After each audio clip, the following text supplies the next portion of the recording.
Pokarbi Anglong Autonomous Council, Nadu Kapor Bashnahi District Council.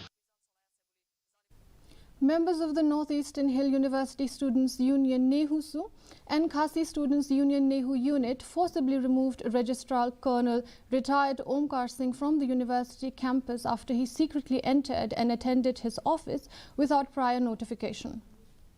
NEHU President Sandy Sawtun explained that the student bodies were alerted to Singh's presence and discovered that even the Vice-Chancellor in charge, Professor N. Saha, was unaware of his return.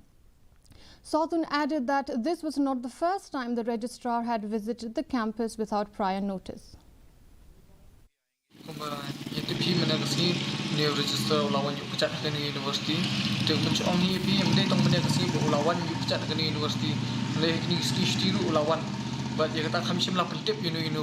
Dia nak kalian kejungi menang layok tak kejing tip wan yuk kecak ni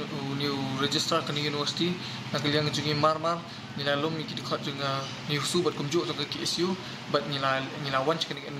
administration hak bang nilai khang tala nak ke administration kumnu tahu beri bawa mud wan ke universiti ni kamsim la pentip ke